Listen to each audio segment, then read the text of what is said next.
والفجر وليال عشر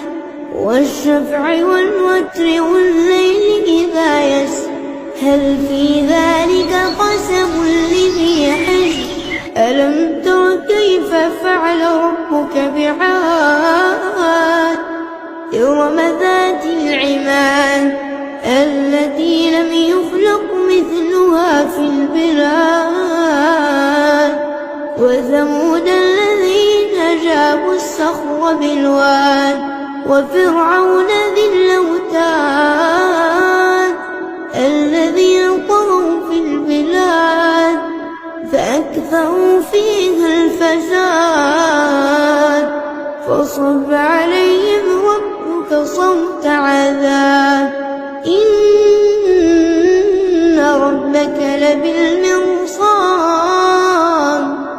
فأما الإنسان إذا ما ابتلاه ربه فأكرمه ونعمه فيقول ربي